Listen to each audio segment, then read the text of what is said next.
In this video, we are going to discuss Turing machine. Turing machine last unit 5 का topic है और इस video में हम डिस्कस करेंगे about Turing machine, that what is the importance of Turing machine, why this Turing machine is so important for us. तो एक चीज हमें देखनी होगी कि हम ऐसा सोचते हैं कि जो आज का मॉडर्न डिजिटल कंप्यूटर है वो डे बाय डे ज्यादा पावरफुल हो रहा है, राइट.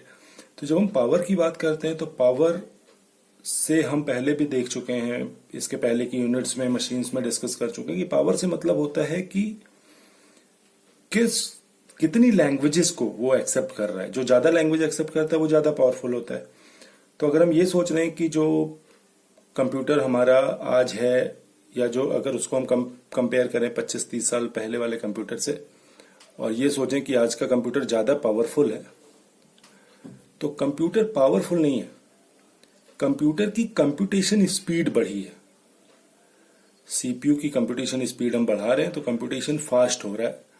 अदरवाइज जो काम पहले हो सकता है कि 2 दिन 3 दिन में सॉल्व होता हो वो आज 2 या 3 मिनट में सॉल्व हो जाए. तो वो कंप्यूटेशन स्पीड की वजह से है. जो हम पावर डिस्कस करते हैं मशीन की वो हम करते हैं कि कितनी लैंग्वेजेस उस पर एक्सेप्ट हो पा रही हैं. तो ट्यूरिंग मशीन जो है ये मोस्ट पावरफुल मैथमेटिकल मॉडल है. तो ये जो हमारा परसेप्शन है कंप्यूटर के बारे में कि कंप्यूटर ज्यादा पावरफुल होता जा रहा है, तो वो परसेप्शन सही नहीं है. उसकी केवल कंप्यूटेशन स्पीड बढ़ रही है और हम कंप्यूटर की कैपेबिलिटी जो है टू सॉल्व अ प्रॉब्लम वो कैपेबिलिटी नहीं बढ़ा पा रहे. ऐसा मैं क्यों कह रहा हूं? क्योंकि हम कंप्यूटर की कैपेबिलिटी बढ़ा ही नहीं रहे, बिकॉज 1936 में जब एलन ट्यूरिंग ने ट्यूरिंग मशीन प्रपोज की थी, ये मैथमेटिकल मॉडल बनाया था, तो जितनी प्रॉब्लम्स ट्यूरिंग मशीन पे एक्सेप्ट हो रही हैं या जो ट्यूरिंग मशीन पे सॉल्वेबल हैं, वही प्रॉब्लम आज भी कंप्यूटर पे सॉल्व हो पा रही हैं. और जो प्रॉब्लम ट्यूरिंग मशीन पे सॉल्व नहीं हो सकती या नहीं हो पाती है वो आज के मॉडर्न कंप्यूटर पे भी सॉल्व नहीं हो पाती है. तो इससे पता चलता है कि ट्यूरिंग मशीन की पावर जो है वो एक मॉडर्न डिजिटल कंप्यूटर जितनी होती है. हम ये भी कह सकते हैं कि फ्यूचर में अगर कोई प्रॉब्लम सॉल्वेबल होगी तो हो सकता है वो भी ट्यूरिंग मशीन पे सॉल्वेबल हो, क्योंकि हमने ऐसी कई सारी प्रॉब्लम्स को हम लोगों ने ट्राई किया है सॉल्व करने का जो ट्यूरिंग मशीन पे सॉल्वेबल नहीं होती. तो जो ट्यूरिंग मशीन पे सॉल्वेबल नहीं है उसको बहुत सारे रिसर्च पेपर्स उसमें कि उनको ट्राई किया गया है सॉल्व करने का, लेकिन वो सॉल्व नहीं हो पाई प्रॉब्लम्स पॉलिनोमियल टाइम में या कंप्यूटर के ऊपर, राइट. बट वो हमारा डिस्कशन अभी नहीं है. हम डिस्कस कर रहे हैं केवल ट्यूरिंग मशीन की पावर के बारे में. तो in short we can say that the Turing machine is the most powerful computation model. और ये इसके पहले के जो हमने मॉडल्स पढ़े हैं, फाइनाइट ऑटोमेटा और पुश डाउन ऑटोमेटा, तो वो एक एक्सेप्टर की तरह काम करते थे जो किसी लैंग्वेज को एक्सेप्ट करते थे.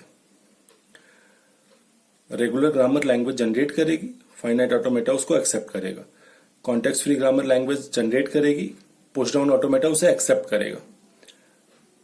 तो एक ग्रामर होती है जो लैंग्वेज जनरेट करती है और मशीन होती है जो उस लैंग्वेज को एक्सेप्ट करती है. तो ये कहलाता है एक्सेप्टर. तो Turing machine as an acceptor भी काम करता है और ये एज अ जनरेटर भी काम करता है. जनरेटर मीन्स ये कुछ जनरेट भी कर सकता है. जैसे मीले और मूरे मशीन है वो जनरेटर है. जैसे 1s कॉम्प्लीमेंट निकाला, 2s कॉम्प्लीमेंट पे हमने न्यूमेरिकल किया, तो 1s या 2s कॉम्प्लीमेंट को कैलकुलेट कर पा रहा है, तो इसका मतलब वो एक जनरेटर है, राइट. इसके अलावा तो ट्यूरिंग मशीन भी एक जनरेटर है. ट्यूरिंग मशीन ट्रांसड्यूसर का भी काम करता है. ट्रांसड्यूसर मीन्स इसके ऊपर हम कैलकुलेशन भी परफॉर्म कर सकते हैं. जैसे एडिशन हुआ, सब्ट्रैक्शन हुआ, मल्टीप्लीकेशन, डिवीजन, फैक्टोरियल, लॉग, ये सब कंप्यूटेशन भी हम इस पे परफॉर्म कर सकते हैं. और काफी कंप्यूटेशन सिलेबस में भी है, तो न्यूमेरिकल हम आगे की वीडियोस में इस पे देखेंगे, राइट. तो कुछ भी जो हम कंप्यूटर पे कर सकते हैं, कोई भी प्रॉब्लम सॉल्व, उसको हम ट्यूरिंग मशीन पे भी कर सकते हैं. थोड़े इसके फीचर्स के बारे में देखते हैं. ट्यूरिंग मशीन में एक टू वे इनफाइनाइट टेप होता है और हमारी स्ट्रिंग को छोड़ दिया जाए अगर, तो स्ट्रिंग को छोड़ करके बाकी टेप पे जो सिंबल्स होते हैं वो ब्लैंक सिंबल्स होते हैं। तो ब्लैंक सिंबल्स को हम यहाँ पे कैपिटल बी से डिनोट करते हैं। इसके अलावा एक हेडर होता है जो रीड और राइट दोनों ऑपरेशन परफॉर्म करता है। अभी तक की मशीन्स में जो हमारा हेडर होता था वो केवल स्ट्रिंग को, इनपुट स्ट्रिंग को रीड करता था। ये रीड करता है, रीड करने के साथ साथ टेप को ओवरराइट भी कर सकता है। रीड और राइट दोनों कैपेबिलिटी इसके ऊपर होती है।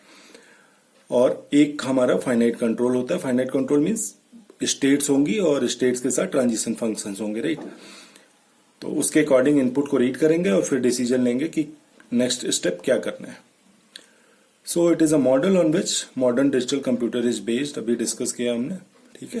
And it consist of two way infinite tape, read write header and a finite control. तो अब हम इसकी फॉर्मल डेफिनेशन देखते हैं। So its formal definition says that a Turing machine is 7 tuples m equals to q sigma tau delta q naught b और f। अब यहाँ पे q तो वैसे ही है जो अब तक हम डिस्कस करते हैं, सेट ऑफ स्टेट्स। ये सिग्मा जो है वो इनपुट अल्फाबेट है, input symbols, set of input symbols. तो यहाँ पे एक चीज इंपॉर्टेंट है वो ये कि जो सिग्मा होगा हमारा वो एक सबसेट होगा टेप सिंबल का। टेप पे जितने सिंबल्स आएंगे उनमें से इनपुट सिंबल्स भी होंगे, केवल इनपुट सिंबल ही टेप पे नहीं आएंगे, टेप पे ब्लैंक भी होगा, राइट। और इसके अलावा अगर हम किसी सिंबल को किसी दूसरे सिंबल से रिप्लेस करते हैं तो वो भी टेप सिंबल पे आएगा, लेकिन वो इनपुट सिंबल में नहीं आएगा। जैसे अगर हम एक मशीन बना रहे हैं a to the power n b to the power n की, तो a और b जो है वो तो इनपुट सिंबल्स आ जाएंगे। लेकिन अगर a को हम x से रिप्लेस कर दें, b को y से रिप्लेस कर दें, तो x और y वो इनपुट सिंबल्स होंगे, सॉरी टेप सिंबल्स में आएंगे, ठीक है। वो इनपुट सिंबल में नहीं आएंगे। दूसरी चीज, इनपुट सिंबल में ब्लैंक नहीं आएगा। Blank doesn't belongs to this input symbol.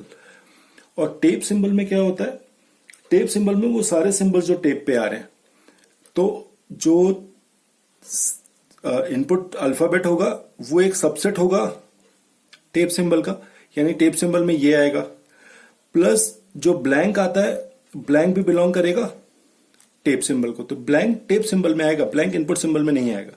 इन दोनों के अलावा ब्लैंक और इनपुट अल्फाबेट के किसी दूसरे सिंबल को अगर हम यूज कर रहे हैं रिप्लेस करने के लिए या ओवरराइट करने के लिए, तो वो सिंबल भी टेप सिंबल्स में आएंगे। यानी टेप पे जो भी सिंबल्स आ रहे हैं वो सब टेप सिंबल्स कहलाते हैं। फिर ट्रांजिशन फंक्शन आता है। ट्रांजिशन फंक्शन यहां पे डिफाइन होता है कि एक स्टेट पे हमने कोई टेप सिंबल रीड किया, टेप पे से सपोज ए रीड किया हमने, तो ये ए क्यू नॉट पे ए रीड किया, तो क्यू नॉट पे ए रीड करने पे हम किस स्टेट पे जा रहे हैं, टेप के ऊपर क्या हम कोई रीड या राइट कर रहे हैं, कोई नया सिंबल राइट कर रहे हैं, तो वो यहां पे आएगा। अगर नहीं राइट कर रहे हैं, नहीं रीड कर रहे हैं, तो अगर यहां पे ए था तो यहां भी ए हो जाएगा। और फिर मैंने बताया कि ये जो हेड है वो रीड और राइट दोनों करता है, साथ ही साथ ये tape two way infinite tape है, तो ये हेड दोनों तरफ मूव कर सकता है, लेफ्ट भी जा सकता है, राइट भी जा सकता है।